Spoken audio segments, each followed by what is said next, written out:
Yun! Good day mga boss! Panibagong araw, panibagong buhay na naman. Speaking of panibagong buhay, ito na nga ang exciting part. Madadagdagan na naman ang alaga kong kuting. Grabe. Bilang isang magulang ay talagang nakaka-excited talaga. Madagdagan syempre yung anak natin. Kasi may mga parents din na talagang or mag-asawa na wala pang anak. So ako napaka-bless ko kasi okay na ako dito sa dalawang kuting mga boss. So kailangan na lang natin sipagan para sa future nila.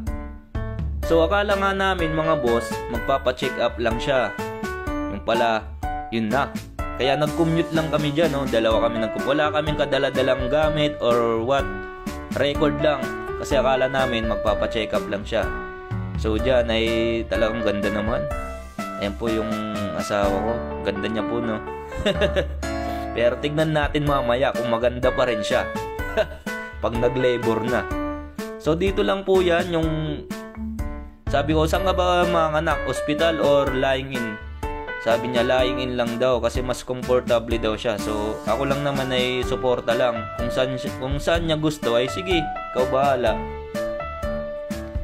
At ayan, dinayo pa namin tong lying in na to kasi nakita namin sa Facebook ay magandang review niya, mga bossing at mga madam. Kaya komportable daw siya dito pag nagpapa-check up siya, maalaga yung mga midwife. So ito nga po pala yung loob nila. So ito yung information area. So ayan po si ma'am, grabe si ma'am, napakaalaga. So ayan po ang kanilang Facebook page. Grabe, saludo kay ma'am. Simula nung first day namin hanggang umuwi kami, napakaalaga nila. Dalawa sila dyan mga boss. Yung isa dumating na po nung manganak na. So ito po yung labas. Ayun lang po, along highway lang po yan. So search na lang po, Pernala Lying In. Napakaalaga. So ito yung kanilang waiting area. So dyan ako tatambay mamaya. So ayan, ina po siya kung ilang cm na. So sabi ni midwife na kunin nyo na po sir yung gamit ni ma'am. So dahil dyan, kain muna kami. So, sabi ko magulay ka, tas ako naman minudo. Hati tayo sa minudo. So ayan, pagkatapos niyang kumain ay kinabitan na po siya ng swero. Tas ako naman uwi muna, hindi ko na na-vlog kasi nagmamadali na ako.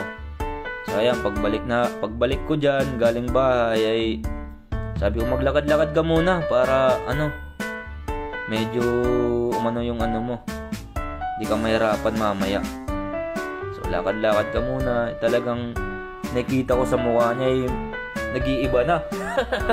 First time ko kasing yung panganay ko kasi is sa probinsya pinanganak. Ito dito, Caviteño. Kaya talagang simula sa una ako yung kasama niya. May mga nag-a-adjust pa kasi kami nung una, kaya doon siya nanganak sa probinsya. Sabi niya, ako nga muna maghihila-hila ng dextrose ko, suwero, para ma-exercise naman ako.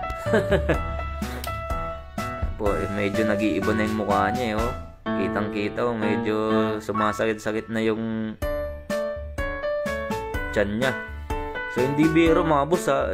Ako nga sabi ko tama na to. Tama na. So ayan, nasa na po siya, nasa loob. Parang nasa 7 cm na, 8. Kaya ako tamang muna, pambakalma kasi ako yung kinakabahan talaga. Grabe yung naramdaman ko dito mga boss. Hindi umubra yung pauso ko, kaya sabi ko magkakatol nga muna ako. Kasi mamaya dito ako iidlip. Kaya pabili ako ng katol kasi medyo malamok sa pwesto ko dyan eh. Mamaya magka-dengue pa tayo eh. Kaya napabili ako ng katol dyan.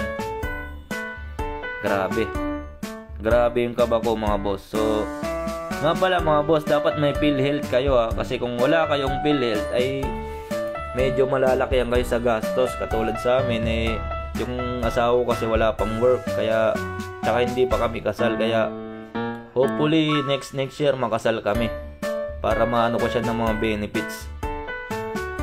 Ayan na nga yung panibagong kuting. Oh, grabe, napakapula. Kagaya ng ate niya, sobra silang mapula. Nung tinanong ko, normal lang ba yan, mapula? Kasi parang parang iba yung pagkapula. sabi ng midwife, normal lang po yan sir. Lalabas din yung tunay na kulay niya pagkalipas ng mga ilang buwan. So ayan po. So kumain muna yung bagong panganak, syempre pambawi ng lakas. Ito po yung kanilang reward. Twinkle, twinkle, little star,